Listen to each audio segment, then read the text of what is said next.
Hi everyone, this is Mohammad Hamid Khan, and today I'm back with another super exciting podcast on SEO. And before moving towards the topic, what topic we're gonna discuss today, I would like to introduce the guest I have today. And today I have Sara Taher with me. So today's topic is how to develop an effective SEO strategy. And Sarah, I would like to ask some questions from Sarah's experience as she is working in the industry since 2014, and she has helped many companies achieving their growth numbers, and she has worked with big brands. And over to you, Sarah. Could you like briefly explain about yourself, because I was like I'm very famous, very big fan of your SEO readers or the stuff you like doing on LinkedIn and the knowledge you are sharing, and you're very kind and generous with the knowledge. So just for the people, for the audience, I would like you to introduce yourself, what you do, your experience, and everything. Totally up to you. Thank you so much, Hamid, for this intro. You're doing great work as well. I'm a big fan of your work as well, and thank you for having me.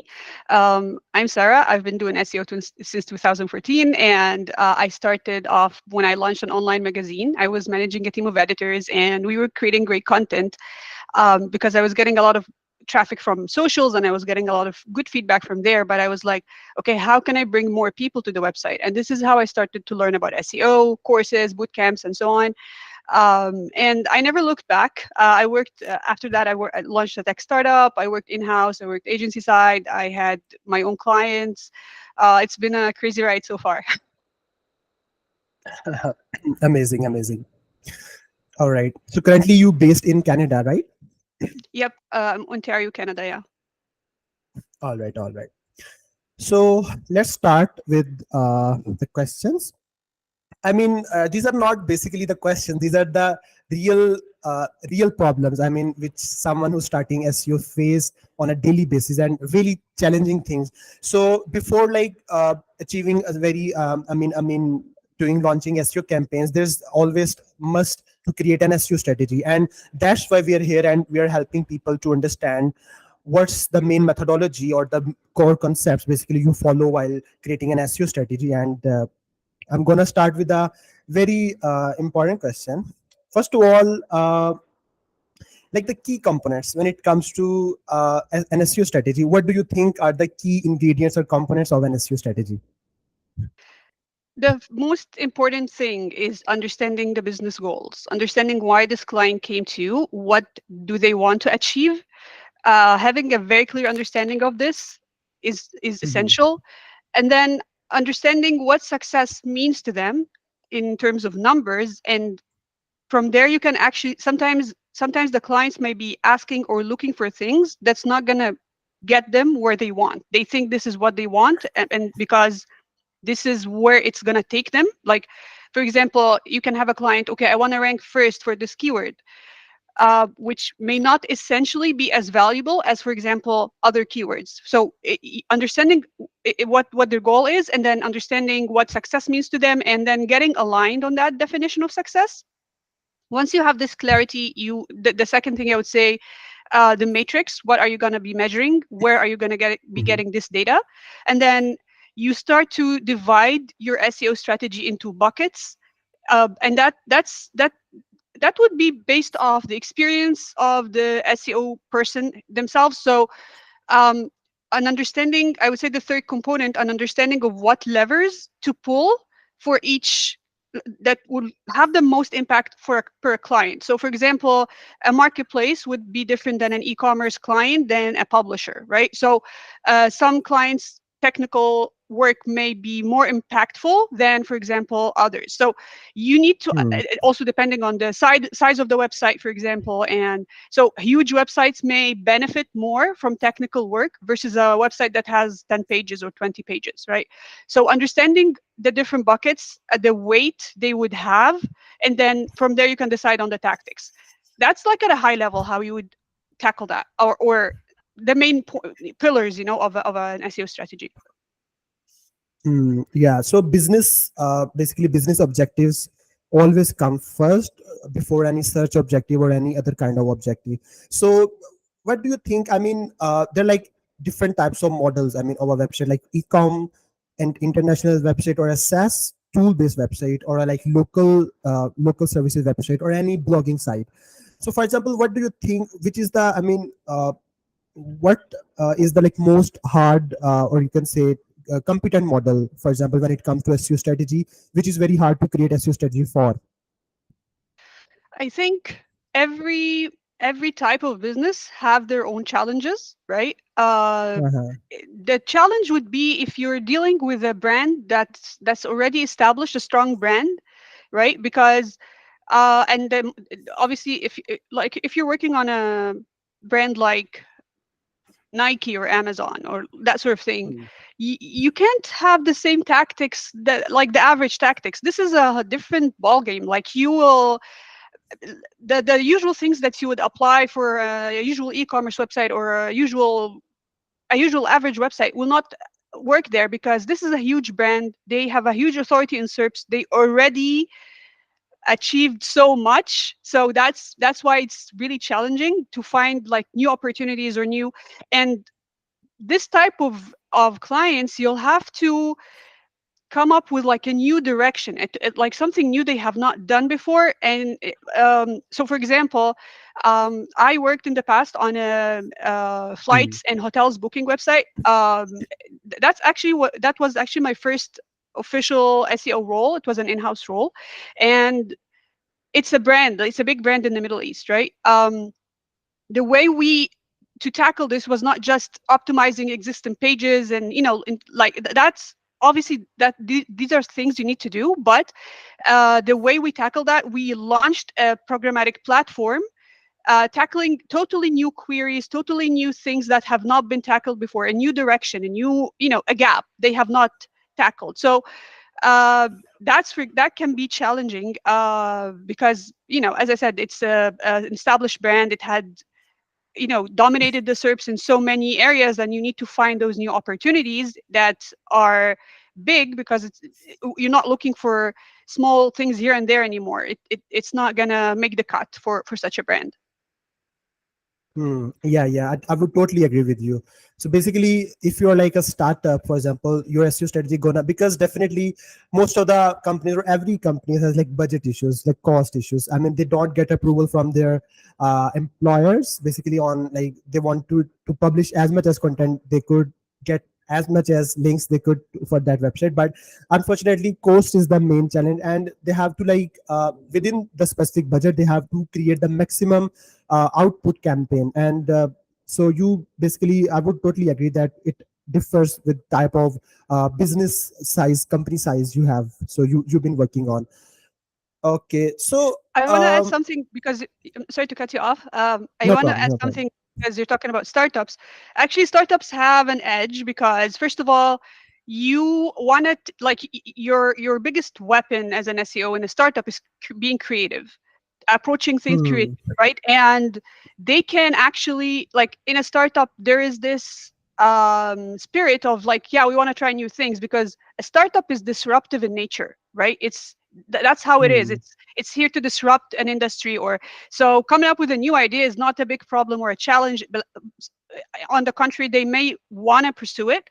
Another thing is a common tactic or a common strategy in for startups is you want to find the smallest, most insignificant part of the market, and that can be a location or a use case of your product or a feature, or like the smallest thing. Target it, dominate it, right? And once you dominate this, you can move on to bigger markets and bigger markets, incrementally. And that's actually how startups grow in a lot of cases and establish themselves, starting by the small, insignificant pieces here and there, and then growing. So startups have this edge, and they also have the edge that they can move fast. So when you're looking at a business, one of the things, and trying to, as I said, try to understand the business, understanding the Hmm. nature of that, and what sort of roadblocks you have. um, if you're building, like, one of the things I like to do is a SWOT analysis, because you find the strength, the weaknesses, opportunities, and Hmm. risks of a business. And sometimes being small or being a new website is a strength because you have a clean slate, you can do anything you want. Hmm. Sometimes being small is good because it means you're fast. All of these are strengths. It obviously have weaknesses because in brands, in terms of brand, for example, you're not established in search. Maybe you're competing against big players, but you still have an advantage that you can leverage against others. So Hmm. the way you approach or tackle an SEO strategy, first thing, as we said, understand the business and leverage those strengths, right? Yeah, very important point. I was also like teaching like my whole team about our set trends. Like instead of focusing on our weaknesses, focusing on our set trends and double them down. So yeah, correctly. Startups can use their creative approach. And by the way, it was like back in 2021, I guess. So basically, our competitor was Mailchimp, and we were like running an email marketing tool website. So everyone's saying, okay, you can't beat Mailchimp, you can't beat HubSpot, for example. So I was like very shocked why I can't beat these big brands just since they have like a bunch of authority. And I, by the way, I don't believe in DR stuff and KDs, and I just think like I can beat anyone on the SERP. So I was like, I like convinced my team like, okay, I can create a new process using my own strategy, and it took us to like 15 to 20 days to write just one piece of article, and within just 3 months, we have beaten Mailchimp on a keyword like email marketing for small business, which was their main primary phrase. So this is just for example or motivation, you can say for the beginners that having the right strategy or having the very you can say the prioritization, you can maybe achieve anything you want. But yes, time is required sometimes from Google side. You can't like say there, hey, you published 100 pages, you're gonna maybe rank all of them suddenly. I mean, it takes time. So I would agree, so this happens. uh This is it really cool, and Yeah. so much for sharing this because we need to understand, like, the way you have the right strategy and approach the right things for your business, you can actually Mhm. outperform uh, other competitors. I'm not saying this is always going to be the case, but it can happen, right? Yeah, it can happen, definitely it can happen.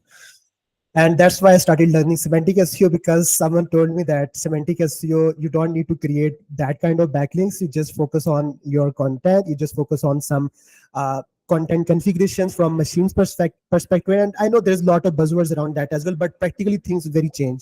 So that's why I started learning, and alhamdulillah, I mean, it's working good for me so far. And in soon 6 months or 7 months, there's going to be a big case study down there as well.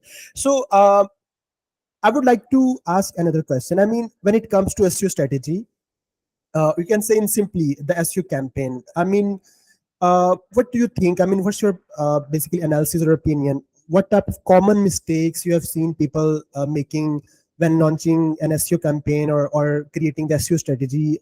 What do you think are the common mistakes they make? Sorry. Okay.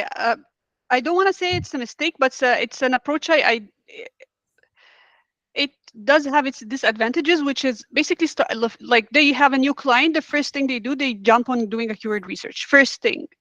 And Okay. what are you researching for? It's like you're diving into the ocean. Like you're gonna be collecting all types of keywords and doing all of this work, and you don't have any direction. Like, like if you want to go from point A to point B, you need a map.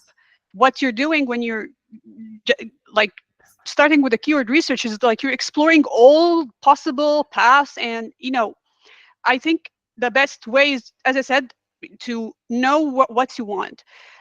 So starting with keyword research, I mean, we need to do keyword research, but not at the beginning, not the first thing.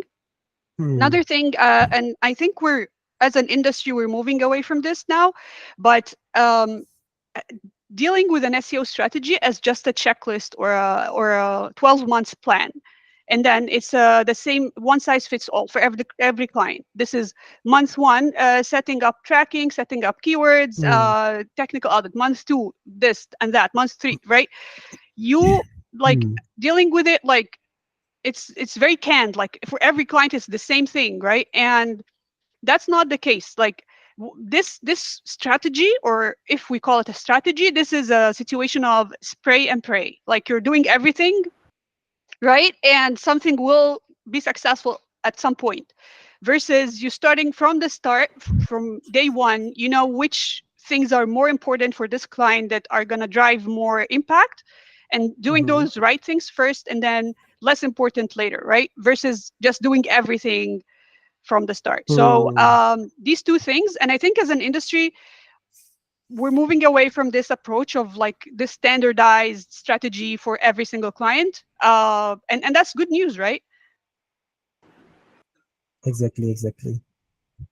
So you mentioned basically uh, doing everything, trying to do everything at the same time, and thinking we can do this thing, this thing, this thing, and we're gonna maybe successful. So this is wrong. I mean, you mentioned like start with one specific thing, like a very MVP, you can say, in terms of search objective or business objective. Focus on that first.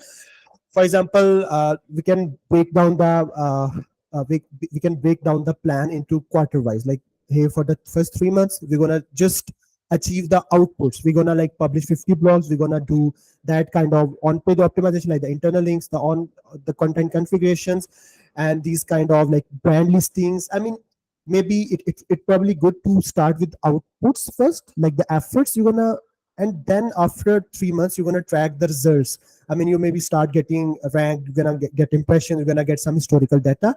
Then on that, maybe you can you have test basically, right? You have like get the impressions, clicks, and based on that you can basically set some KPIs for the next quarter. Okay, so this is we done like in the first 3 months, and this is what we got after the 3 months. And now based on this analysis, this should be our next target, and this should be our next outputs or efforts we're gonna make. So I really basically agree with you, and I've faced these challenges multiple times on myself as well. For example, we like a breakdown in we use OKR, objective and key results, like one objective for one quarter, then the next objective, then key results for that objective. So that's really a good basically strategy for the beginners. Yeah, I And agree. You know, yeah. and another thing to look at, let's say you're working on an e-commerce website. I would prioritize category pages for the products that are important to them. I would Hmm. versus, for example, product landing pages. And then, so maybe if I'm talking about the content bucket, I would say, okay, update and create category pages. That's, for example, specific for, and then of course you're tackling the categories that matter to them the most. So this is very customized to a specific client versus coming and saying, Hmm. okay, let's start optimizing the top 10 pages, or just top 10 pages performing in search, or like if you have this standardized process versus picking what is actually valuable to the client. And again, when we talk about creating new category pages for this client, you'll start looking for pages that would drive them value, not just based off keywords. Because, for example, you can go do keyword research and come back to the client with a list of potential opportunities for new categories, and none of these are important to their business. So Hmm. figuring that out, what matters to them and what's going to bring them the most value, and tailoring your strategy, right? If we're talking about a SaaS client, for example, Hmm. I would like to sometimes SaaS clients or sometimes SaaS clients would not Hmm. make it easy for you to optimize bottom of funnel pages, like the features page, product features pages, or Hmm. use cases. So that's a restriction you have. Then you're going to start on the blog. What blogs I'm going to start working on? Okay, for example, for one client, you can say, based off their business goals, 20% or 30% is going to go to awareness type of content, and the rest Hmm. I'm going to divide between middle and funnel, bottom of funnel. And then from there, you can um, structure your strategy. You're going to go through the blog URLs, identify those opportunities, top, bottom, top, middle, and bottom of funnel, and work your plan from there. So what I'm trying to say is there's no one size fits all. You need to look at the client. You need to look what they want, what's going to work for this specific client. Exactly. Yeah, this is $1 million advice. So I've seen a lot of startups and companies failing, and they said, okay, now like it happened with me for some at some company. Like we were getting around 50, 60,000 traffic per month, and just a little chunk of business we were generating through that traffic. So again, I mean, if you're like focusing on like top of the funnel first, you have to keep the bottom of the funnel pages in mind. And like the top I mean, in simple words, the business value, which service or which product has more business value, and then you, based on that, you based on that foundation, you build everything. You build an empire of the whole search journey, or the whole search engine, search system basically. So I think it's always good to prioritize which service gonna bring more leads or value, and then you probably do your topical map research or keyword research, and then align everything to the bottom of the funnel pages. And most of the people I've also seen, they just create pages that have some certain type of volume. They choose a certain threshold, like okay, KD should be less than 30, volume should be more than like 500. And in for example the SERP, Wikipedia, or you can say Reddit or Quora threads are ranking, they just use a specific threshold and they just create pages around that. So I guess it's more about connecting the all behaviors around a particular outcome, which is your service, your brand is offering, and creating a whole sales funnel mapping within your website, and connecting your pages together in the same way how users are searching for information. You just don't focus on the top volume, you just focus on from top to bottom whole funnel, and you map out in the same way with how users are searching on your website, and then connect the information through, not just through links but with context as well. This helps for machines big time to understand what your main context or your website talking about, as well as your user flow in a very you can say holistic way, and the source context which is your, and they're gonna convert in a better way. So I would say this is a very important point you basically triggered, and I can relate it with myself as well. I actually agree with what you just said as well. Focusing on keyword difficulty and search volume, that you're filtering out a lot of great opportunities. A lot of, because bottom of funnel pages for B2B clients, for example, naturally have low search volumes, right? And search Correct. volume is a very right. They will have to, most of the time they are low search volume. So if you're just filtering them out, you're wasting a lot of opportunity there. And again, there's a lot of talk about the reliability of search volume, but then Mhm. even from a semantic SEO standpoint, I know you want to weave this in. You need to look at all the topic, the entire cluster, not just keyword from here and there, right? Because you're Mhm. trying to establish a topical authority, right? You Mhm. can speak of this, of course, more than I can. So yeah, I mean, it's a very good point that you brought up. Keyword difficulty and search volumes, you can look at them. I'm not against them, but don't filter out keywords just because of those two matrix. Yeah, exactly. I mean, you do research from scratch and collect everything. Then, based on your, uh, I mean, your objective, you can maybe filter things or prioritize things further. Probably, what I do normally, I create a column, just uh, just making it very simple for the audience. Make a column of the topics, then another topic for the attribute, like which attribute the topic is following in. For example, if I have like entity, for example, uh, laptop, for example, and there are attributes like types, color, for example, models, etc., brands, companies, etc. So I'm gonna group queries or keywords together or topics together, which specific attribute they're coming in. Then another column of the business potential, I mean the relevancy with the business model of that specific attribute has. Then a specific column for attribute popularity, which specific attribute has more search demand as compared to other one. Then specific attribute prominence, like which attribute has more prominence as compared to other one. Prominence means an entity couldn't exist without that attribute, like engine of a car is a prominent attribute, like without engine a car couldn't exist. So I guess this is how I make you can say uh, classify or assign labels to the whole list of topics, the context or the concepts I'm gonna cover, and then I filter them based on my objective. If I'm gonna get more traffic, then I filter those topics with their attribute popularity. If I'm gonna get more business, then I filter those topics with business potential, more they have like, or attribute relevancy. Or if I'm gonna get more, you can say, want to classify with my website with the top authority sources, I'm gonna go with, for example, prominent attributes, like the important definitions of an entity. So I guess this is how you should do, and you don't just focus on one criteria, you focus on any criteria based on your objective. So I think I'm that's what going I to think. interview you versus you interviewing me, Hamid. This is really, really, really good. I mean, No problem. it's time that I really like that you mentioned this. Thank you so much for bringing this up, because it's time that we move from being focused on specific keyword and every variation of this specific keyword, and thinking about entities and attributes and related entities and things that need to be, that are prominent, right? Like as you said, and some entities cannot exist without something other specific being there on the page. I cannot write, for example, an article about you, Hamid, without saying that you're an SEO, for example.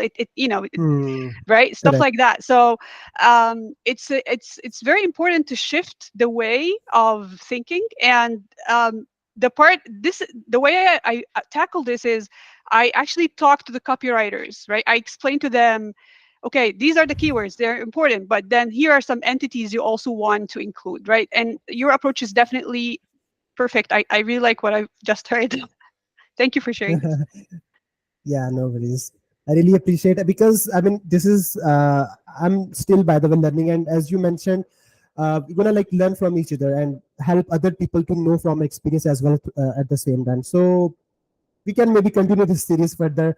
And for those, I mean, who are listening to this, we were planning a webinar first, like to create a whole presentation format by, and Sarah share her materials with us, like from scratch, how to develop an effective SEO strategy.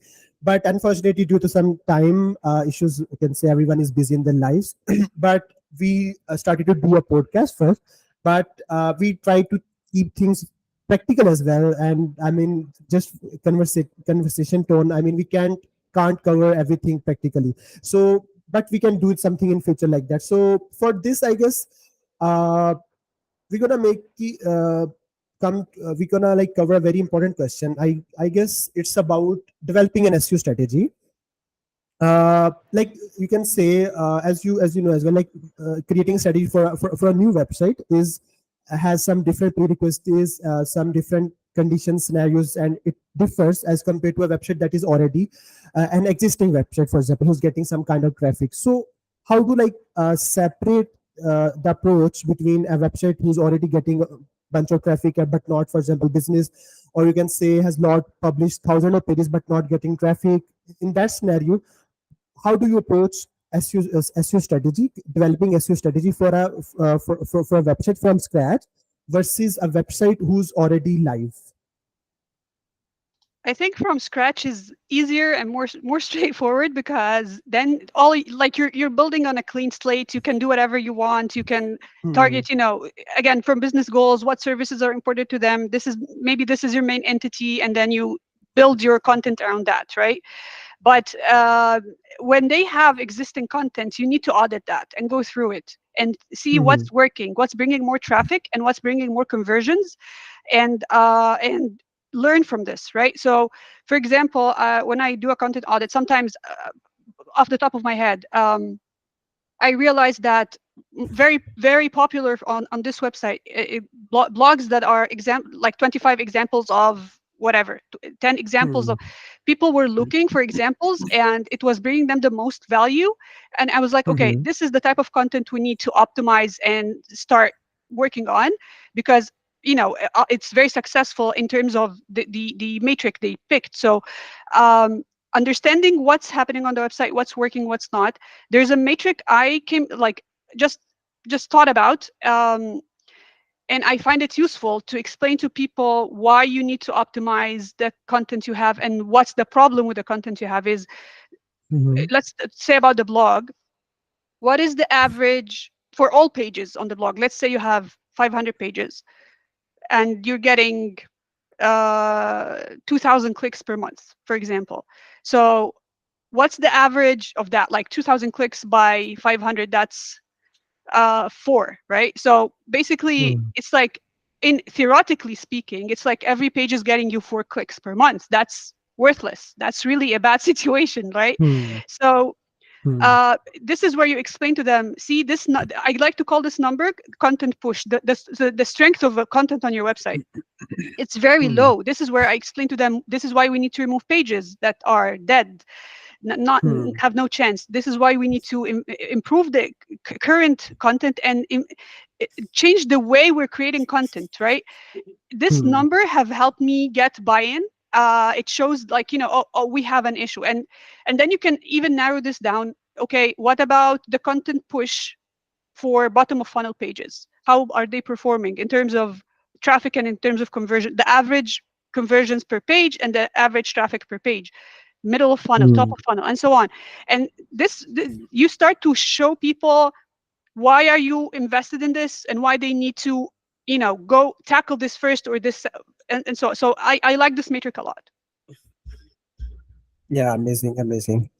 Basically, for an old website, you mentioned if a website has like X amount of pages and they were not getting on, in simple words, if you think from the machine perspective, like machine is the ultimate dictator who gonna maybe first pass our content, then it will show up to the users and they will come to our site and ultimately convert. So we have to think about machine first, for example. So I would say if you have like 600 700 pages on our site and you are like every new page on your site is like your page rank is diluted, and it's simply machine has to crawl them, machine has to spend more budget on those pages. So what about create less pages but with high quality information, with meanings, with connecting each other together, and like you mentioned the wholesale funnels concept as well, connecting everything together in that way. So for an old site this is a very good strategy, and to first look into the maybe analytics side, like the hotjar, Microsoft Clarity also help which pages are uh, it's a like very micro level auditing. If you want to do like that, it's always good, but on top level you can see which pages are getting more impressions, more clicks, more CTR, and as compared to the less CTR pages, you're gonna maybe do quick you're gonna achieve quick wins first, maybe updating them first. So I guess focusing on low hanging fruits is always a good strategy when you are trying to develop an effective SEO strategy for an existing website. But when it comes to creating SEO strategy for a new website, what is your step by step approach? I would like to hear about that. I mean, you can maybe talk about them briefly, like step one, what would you do, then the step two, then the step three, or you can maybe take an example for you for the audience, maybe to to explain the SEO strategy step by step. Yeah, Over so to you. one time I had to build a content strategy and SEO strategy for an agency. It was a brand new website. Their services were for startups, specifically for startups. So I met with the owner, understood what their main offerings are, and I started building bottom of funnel pages, right? The main important thing, because everything else you're going to build, you want to support those pages. So start with the Hmm. bottom of funnel, start with the money pages. What is the pages that the whole strategy is about improving, right? So start with those, have clarity, and decide with the owner, or the person you're working with, are we going to tackle all the services, or two or three, or like, let's say they're offering 5 services. You can create 5 bottom of funnel pages, but what is the most important service for them first, and like prioritize them, right? And from there you start creating your blog content around that. Let's say their most important service is SEO, then that's where you're going to start creating content around and case studies around, right? Top, middle, and obviously have your bottom of funnel pages. So that's where I would start usually. There's always exceptions, but this is where I would look at the bottom of funnel, make sure they have. It's surprising that specifically for agencies that are like, that I've met, that wanting me to help with SEO for their websites, they don't have all the bottom of funnel pages they need, right? Sometimes, um, okay, you have SEO for startups, and then uh, they were actually also specifically for startups, green startups, like environment startups with a cause. So you start to narrow that down even for startups like green fashion, startups in, and so on, right? Like you're taking that direction and narrowing it down. So I would always start with bottom of funnel pages, the main pillars, and then categorize, like prioritize them, and whatever service you're gonna pick as your top priority, you can go lower, like even lower in funnel, longer term keywords, or upper as well, right? Yeah, yeah, yeah. Amazing. So starting thinking first from the bottom of the funnel pages is the first step. You make sure, and definitely you listen with the stakeholders as well, like what is the business objective coming years, like the for example the next 5 years or the next 2 years, based on that type of product, the size of the product or service. So this is how you start. And once you figure out the bottom of the funnel pages, and then what would be your next step? My next step is, okay, I have those bottom of funnel, I prioritize them. Let's say Mhm. the first priority is the SEO service, right? I start to plan my entire content as this is the main entity or main, the pillar page for the strategy. I will then divide the content resources we have. Let's say how many pieces of content or pages can we create every month, and divide that again based off the importance of the what is important for the business right now. 30% on awareness, for example, 30% on Hmm. middle funnel, and then 40% on any sub pages under the SEO, like SEO for startups, SEO for, like, if Hmm. for small businesses, or like if you're going to narrow that down. Navigational intent. Yes, Yeah. right. So that sort of thing. So you're going to uh, work both way. Like you have SEO in the middle, not in the middle. That's the bottom funnel page, but you can even Hmm. go narrower, and then again you can go upper. So once I realize what's the priority here, I start to plan my content as percentage. Okay, 30% is going to go to awareness, like very high level people who don't know how to market, what have no idea about what SEO is, or and then in the middle of funnel, Hmm. people who know but don't know how to choose the right service, or is it right for them, or Hmm. right, and then yeah, going lower in the funnel as well. Okay, so you basically mentioned you want to rank for SEO services, and you figure out, okay, SEO is the first bottom of the funnel page, the service page. You're gonna maybe then build the content, whole content engine or content system on that, for example. So how do you like basically mm finalize, or you can say ideate that these number of pages you have to create? For example, when it comes to SEO, how do you basically do the research that, okay, you need to create, for example, 200 pages around this specific product or service? So what's your research process? Okay, I like this question because that's actually a discussion I always have. I don't like to give the complete research from the get-go, right? I tell Mhm. them, okay, we're gonna build 10 pages every month, for example. That put that's the capacity they have. Let's say that they have copywriters and they said they can. That's the maximum they can do. So what I say, okay, every month we're gonna build create 10 pages, three of them top of funnel, three of them middle, and four of them bottom of funnel, for example. Mhm. Month one is going to be around SEO. Month two is going to be around another Mhm. topic cluster, if that's like, if let's say email marketing, or SEO if there's still potential there. So according to the priorities. Um, and I never start the strategy by giving them the entire, by giving the client the entire, okay, the entire list of all the blogs they will ever need to create. There are a lot of reasons for this. First of all, I want to be flexible. So every month I will do my research and come up with those 10 pages.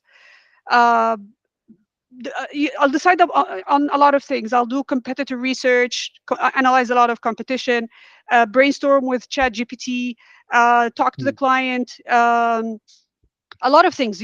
Like get a lot of ideas and prioritize them to get those 10 ideas for this month. Next month, you're going to do the same thing again and again and again, right? Instead of from month one giving the client a list of 200 blogs they need to create. The reason for this, you're more flexible because as you learn more about the business, you will want to change your plan a bit here and there. Every month you're tweaking it. Oh, you know what? I don't think this is gonna like. 3 months down the road, you can say, okay, I don't think this direction is best. It did work a bit, but if we tweak it a bit or do something, things differently. So I don't want to have a predefined 12 months plan. I want all the flexibility I can get. So I never give that much of like that list of maximum I can do is like for a quarter Hmm. to make sure I'm always flexible and I'm always learning how what performed well and adapting my strategy based of that. Let's say I created okay middle of funnel pages, like best lists, listicles, example pages, as I mentioned, case studies. All of these are middle of funnel pages.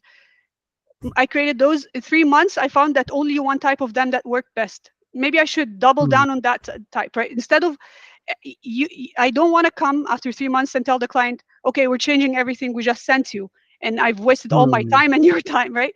So I give Hmm. an appropriate. I work around how much they can execute, uh, what is the content execution capacity, and every month I send, or at most every quarter I send the recommendations to get flexibility. And because Hmm. the more you work on a website, the more you understand it and understand the industry, and you can tailor your strategy continuously, right? And that's, if you remember in the beginning of this discussion, I said I'm not saying it's a mistake, but a common approach is people do keyword Hmm. research, from at the beginning for all sorts you're diving into the ocean and you want to collect some sort of like pearls or something, but you have no idea what's valuable and what's not, so you're collecting everything.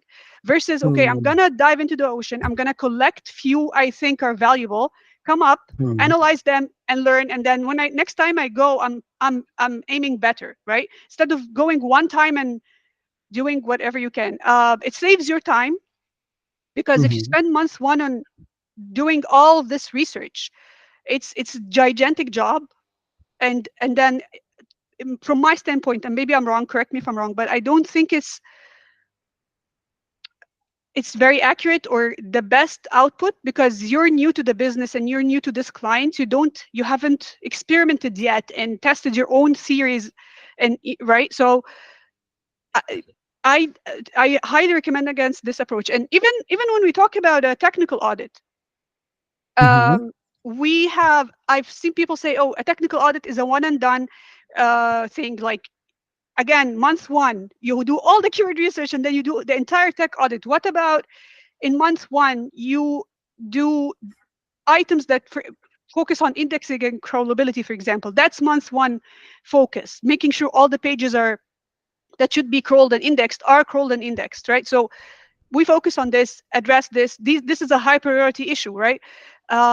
Maybe for an e-commerce website, I would say, okay, duplication because of filters pages. This is a high priority issue that needs to be addressed as soon as possible to avoid cannibalization.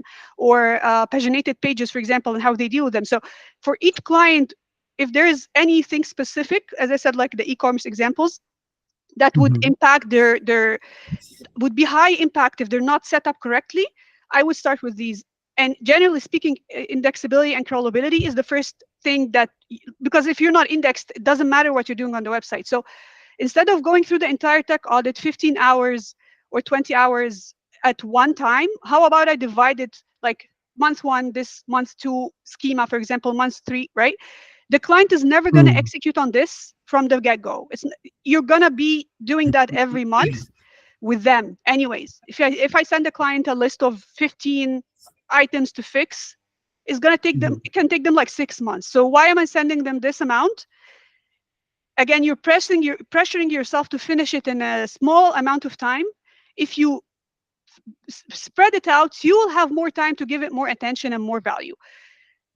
And again, you're not delaying the client's work. That's not, because you should be working at the speed of the client. If they will be able to execute on the 15 things, then send it. But if that's not going to happen, there's no point in just shooting the entire thing at once. So you need to have this wisdom balancing between how much you should send, and in the same time, is it better to send things divided across like in batches or one time, right? um okay, here's the thing. If I'm working on migration, for example, website auditing, a website Hmm. migration, this is a one gigantic task you need to do all at the same time. Hmm.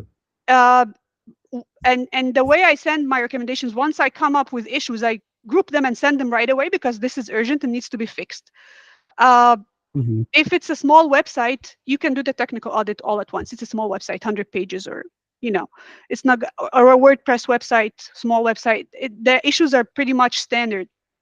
If you're talking about a website that's huge and it's custom made, I don't recommend you do the tech audit all at once. Chances are, because the backend is very complicated, they'll not execute on it. It's going to be in the backlog forever, and you will change your opinions about priorities and about things as you learn about the website. Recently, for Hmm. example, I've Hmm. seen uh, okay, a very standard practice for e-commerce paginated pages is to like the second and third pages and so on. They are self-referential. The canonical is self-referential, right? Pretty standard. I've seen recently a top industry expert recommending that these pages be no indexed, which was a surprise to me. But I didn't Hmm. I didn't disagree with this because they have worked on this with this client much longer than I did. So maybe Hmm. they have a reason for that that I don't know, right? Even though the standard Hmm. practice is to keep the paginated pages indexed. So that's what I'm trying to explain. Like, you will have to make a lot of decisions in a very short time, and maybe it's not ideal. Maybe.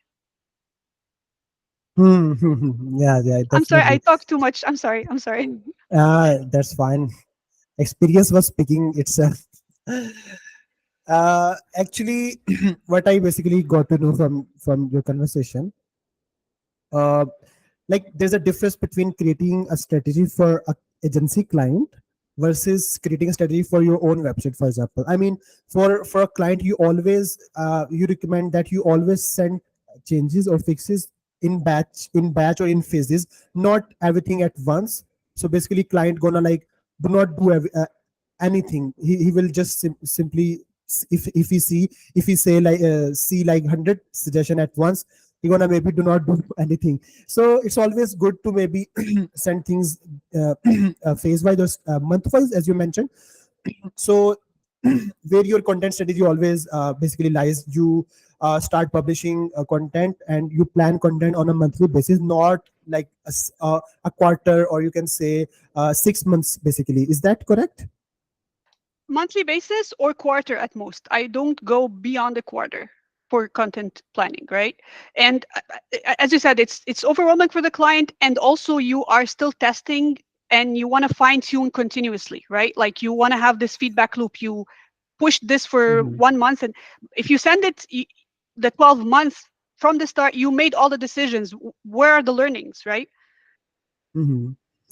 All right. So you basically normally build a quarter-wise strategy, and then you decide the deliverables which needs to be done, and you assign deliverables, which deliverables need to be done from the client side, which deliverables need to be done from the tech development team, which deliverable need to be done from the SEO team, which deliverables need to be done from the content team. Basically, you make a strategy quarter-wise, then you plan all the deliverables, then you assign them, and then obviously you prioritize them which needs to be fixed first, like the crawlability or indexability needs to be fixed first, then the schema thing as well, and then the content planning. Like some things are important but they take time, like the content. So basically you assign them from the day one, and the writer gonna work on them.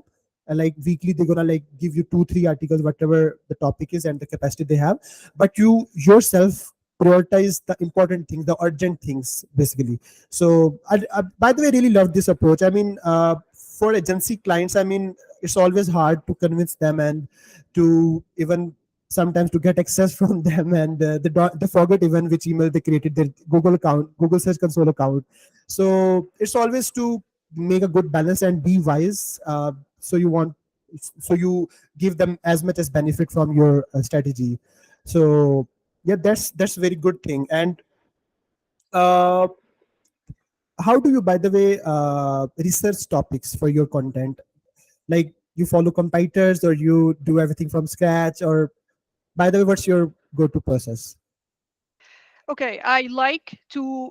first place I go is always Search Console. I like to see what I have. Sometimes I like to look at keywords. We're getting a lot of impressions, but no clicks. And then once I find those keywords, I start to see, okay, what pages are ranking, like getting those impressions. And what I find is sometimes a page that is not meant for a query, but it's getting a lot of impressions. So let's say, for Mhm. example, best running shoes, and you're ranking for um, Nike shoes review, for example, right? Best running Mhm. shoes is like it lists the Nike shoes, but it's not about it. So maybe, okay, maybe I can create a Nike shoes review page, right? So Mhm. you can, because you're getting a lot of impressions and you don't even have a page dedicated to this keyword. So that means, Mhm. you have a lot of potential to rank if you create a well optimized page tailored for this keyword. So I like to start a Search Console and see those keywords, a lot of high impression, not getting any clicks, and they don't have a page that's answering this query specifically. um, this is where I start. I also jump on tools like Ahrefs and SEMrush, play around there, see all the related keywords. Um, Mhm. a tool that is underutilized, in my opinion, because I don't hear it a lot. I know it's very common. Keyword Planner. Uh, I like, especially for e-commerce, if you plug in a keyword there, there's a filter on the side that shows you different types of, for example, if you say dresses, and you can get, there's a filter on the side that can show you evening dresses, like different categories, cocktail dresses, black dresses. Uh, so these are all ideas. Those filters you can actually take as ideas to build new categories Mhm. if you don't have them, right? Yeah. Um, Mhm. if I'm working on, of course, competitor analysis, of course, and then if I'm working on keywords that have very low search volume, let's say B2B client, low search volume, bottom of funnel keywords. Okay, how do I get related topics from there? I go to ChatGPT actually and ask, try to brainstorm ideas from there, right? One of those, I think, recently I came across, for example, if you go back when ChatGPT first launched, it was having a zero search volume on SEMrush, zero, right? And it was like breaking the records there, and it's zero on, so on search on SEMrush. So um, this is where you start to brainstorm. So ChatGPT is really useful for brainstorming. Definitely use it. So that's how I usually tackle these things. Okay. Okay. Great. And how do you measure the success of your SEO campaign? By the way. Okay, that will go back to our business goals. If the client was coming for conversions, then I will start seeing, okay, how did the conversions work? A recent issue I had was, and a lot of clients ask this, blog pages are not bringing conversions. Blog pages were never intended Mhm. people don't buy anything on a blog page. So I created the dashboard on GA4 that takes, okay, sees the behavior of users coming on the blog. They land on the blog from organic, do whatever on the website, click here or there.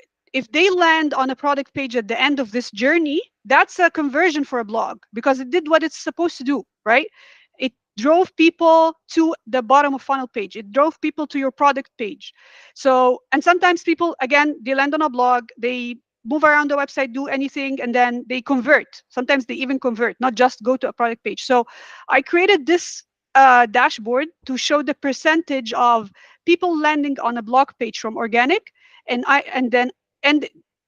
whatever they do on the website, they end it by either converting or landing on a product page, the place where they can convert. And that percentage is a number you can show to your client.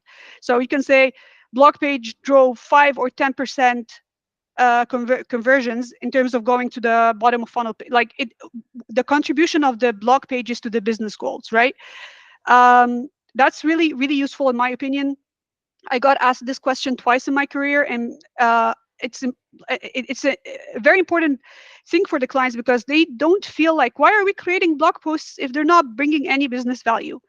Once you Yeah. show a number, right, then a lot of things happen. You clarify to them the connection, and then you have a number to work with. Okay, I need to improve that number. Why are people coming to the blog and not going to, like, not interested enough to go to the product page. So, for example, if I'm selling running shoes and I have top 10 or a guide on how to choose a running shoes, for example, that rhymes. It's Mhm. weird. Anyways, so people land on that and then they leave the website. Why? I want to Okay. know how many of them went to the shoes category page on my website and how I can improve that, right? So that's actually because you started measuring this number, you can actually start coming up with ideas in the content itself to encourage people to visit your product page. Exactly. If someone asks me the same question, for example, why you're creating blogs if they are not bringing conversion, I have like 3 to 4 main points to basically answer. For example, blogs help you to generate demand, to create awareness around a specific uh, problem, for example, and also to help you establish as a brand. For example, if you are like solving problem, as you can see, WikiHow or sites like, for example, which are like just solving the problems of the users. They users know those websites and it helps them creating their brand. So basically, if you have like a new business, I mean, yes, new business, but a very you can say a very rare product you are selling or service you are selling, so you have to do blogs first to educate the users, and in most of the cases the SaaS website, it's the need to educate users first, and also helping them create your brand. And also from Google perspective, I mean, having a good topical authority, the coverage around a specific topic, basically big topic, basically helps you to rank your commercial pages as well. If you have like 200 pages on blog on a specific topic, the informational pages, and you have like 5 commercial pages within the same topical coverage around that topic. So if those 200 pages are getting good amount of historical data traffic, and Google is calculating everything, and you are in a positive ranking state, which helps your commercial pages rank as well faster. So it's not about, it's like a compound effect you create with the blogs.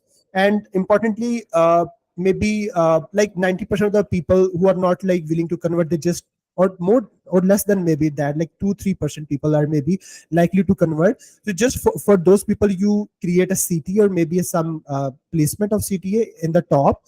Those who want to convert uh, can convert, and those who want to just read can read throughout the page. So I mean, you can use your blog as a funnel, plus blog can help maybe establishing you as a topical authority, and also by generating compound effect, and also creating your brand awareness. So that are the like multiple benefits, I think, having a blog. But yes, for a person who's not a SEO guy or a client, for example, this always maybe could help him to maybe to understand the whole process, or the or you can say the objective of having Visualizing. a blog. Yeah, I mean, you definitely have to explain all of these things anyways, and you'll keep explaining them all the time, right? And you'll keep explaining that zero search volume keywords are important, and you'll keep talking about a lot of things. But if there's a way to show them a number, it definitely helps a lot. Exactly. And Sarah, by the way, which tools you use to just for reporting purpose, and which other tools you use for like on a daily basis for automating your, for example, SEO tasks, or you do everything manually? I mean, some tools you use, basically which tools, by the way, you prefer? I'm actually very basic, like SEMrush, Ahrefs, Search Console, GA4, Google Sheets, of course, Mm-hmm. ChatGPT. Like these are the things I use on a daily basis. I've Mm-hmm. been I wrote a Python script to pull all URLs from a from YouTube channel because I was trying to optimize the videos on a YouTube channel for a client. That's like I automated that, so I use automation and sort of custom made a solution if needed. Otherwise, I like do things, very basic, like simple. Let's say that, yeah, I'm very simple. Yeah. All right. And by the way, you're working in a company. Basically, you're working with clients as a freelancer or in a company. No, right now I'm in agency side. I'm working full time at an agency. And how many clients you working with? I mean, in the agency at the same So time. I just started right now. I think. Okay, let me give me a second just to go through what I have on my mind. Uh, well, right now Because I just started, I sort of touched upon 4 clients so far. Ah, nice, nice. And for clients, for big clients, are always maybe sometimes. And I, at one time, I was like managing 40 projects at the same time, and Wow. all the e-commerce sites. Some sites was like having 30, 40,000 pages, 4 to 5 sites, and it's very agency life. I don't. By the way, I don't like agency life. I like in-house and having own websites, own portfolio websites. Always, basically, it's totally your call what to publish, when to publish, and you don't have to answer anyone basically. So, by the way, Is it's it again, the situation in in-house? Is it really? I'm trying to yeah. like keep a straight face. I can't. Is it really in-house? Like, it's really so in-house comes with a different set of challenges. I've worked in-house 3 times, and every time has a like there's always something politics going on, um, a lot. It's a lot, and not necessarily like that thing I like about in-house. One of the things I like is you're so close to execution. Like you talk to the developers right away. You talk to the UX people right. Like when you're agency side, you're not. There's some layers, right? Um, However, that does not guarantee that you're gonna get things done. It can. It depends on the environment and depends on like your manager and a lot of stuff, but it does not guarantee that. And so I'm not sure. Is it? I think convincing multiple clients in agency is, I mean, having one in-house project is better. I mean, you just convince one company owner basically, as compared to you have like 10 clients working with, or 4 clients you mentioned. So it's always hard to convince multiple people at the same time, different clients you're working with, as compared to if you're working with one. But more better if you're working your own website, for example, your own affiliate or drop shipping or e-commerce stores. You are your own boss. So I look. I'm not gonna get into this debate, Hamid. It's not. It's not a simple question or a. I mean, agency side people came to you and they invested money, so they want to get things done one way or the other, right? They need some convincing, yes, sometimes, or but when you're in-house, sometimes you're taking for granted, like you can be here and when we decide we need you, we can bring you in. And hmm, it really depends, right? It really depends. I've worked in house in a good place and I learned a lot, and I worked in house in on other places that I ended up, right now I'm working agency side, so yeah. yeah, everyone has its own experience. So by the way, you prefer agency work, so that's always good to have multiple sort of experience and some multi-management, multitask management. So I think you learn multiple skills at the same time when you work in an agency. Like I learned marketing automation stuff. I learned email marketing. I learned paid ads, paid campaigns, Google, Facebook, and Google ads, Bing ads as well. Some more stuff like even content writing. So it's basically you sit with diverse kind of team, the cross teams as well, and you learn a lot as compared to just one project. You learn less. So I guess from that point of view, agency life is is always better from learning point of view. So I really appreciate what you basically your experience you have basically. So okay, so basically just a couple of questions, then we can maybe uh, and this conclude this. So concluding question I have, very interesting or very common, by the way, not very technical or very like we were discussing. And by the way, I wanted to be more technical with this conversation, but time didn't allow us.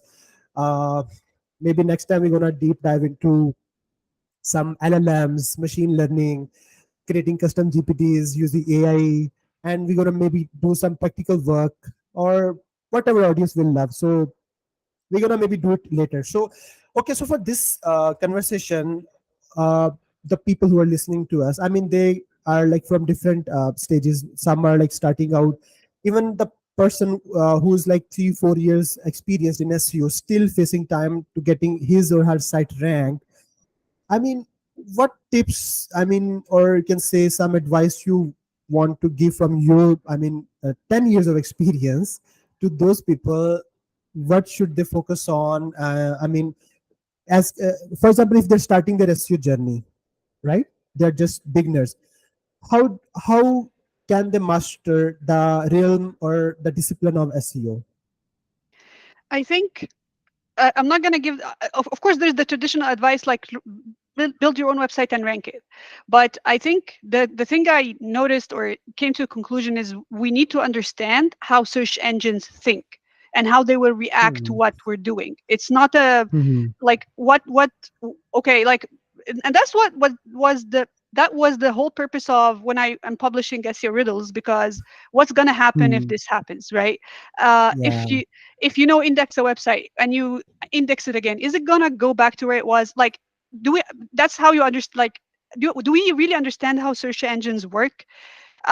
Instead of trying to like hack your way or find few things here and there to fix, we need to understand how they work and be as understand that as much as we can, and that's how it's going to help us make those improvements, right? Okay, we know this actually, like, what's the impact of having an h2 tag in h2 tags on a page, or removing them or making them h3, small things here and there, and understanding their impact, it's definitely going to help.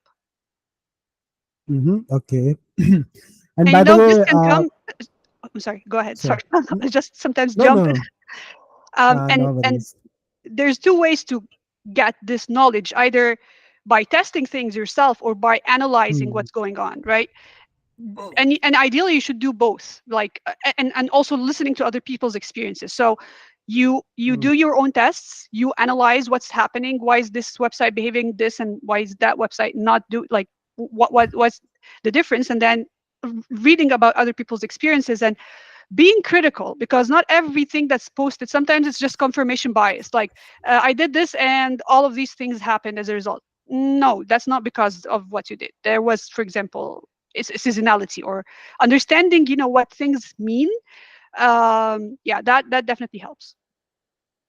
A very important point. So you said instead of basically following specific experts or maybe just blindly following and basically specific people, or you just create your own path. What basically suits you best? What's your main passion? What's your main core strength? By the way, build on that strength and build sell yourself as a product. Make yourself a brand.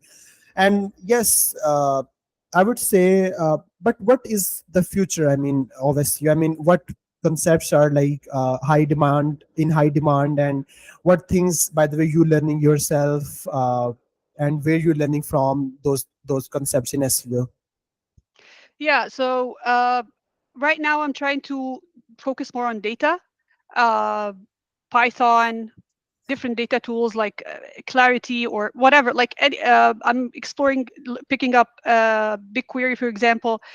I think data is a very big, like, very important for SEO and for the future of your career. Actually, if you want to go to another career later, data is going to be Hmm. very useful. Like, if you have this skill, it's transferable.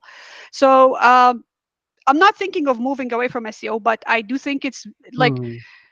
uh, just having this knowledge is very, very, very useful. The only thing I would say before jumping on to learn something new, like I was looking into BigQuery, you need to understand, is this Hmm. something you're going to be able to use for your clients or not? Because something like BigQuery is not necessarily something all your clients may want, right? So Hmm. I was like, okay, I want to pick this up. I know some SQL, so it shouldn't be a problem.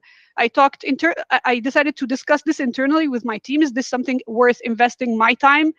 If are we going to use it or not, right? That's a question before heading to, like, understand why are you learning this, what are you going to do with it, what sort of tasks.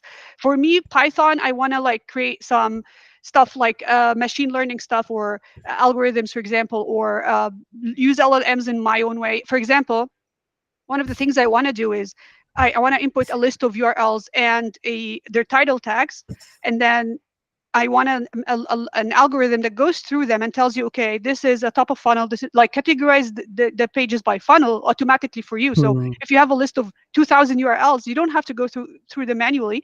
You can go through them, automatically. And uh, as well, it can categorize the type of content. This is a listicle. This is a guide. This is a FAQ. This is a case study. So these things help because this is actually part of my content audit. And I was like, if we can automate this, it's going to help. So you need to know why you're learning this, why you want to do with what you want to do with these things, right? Amazing.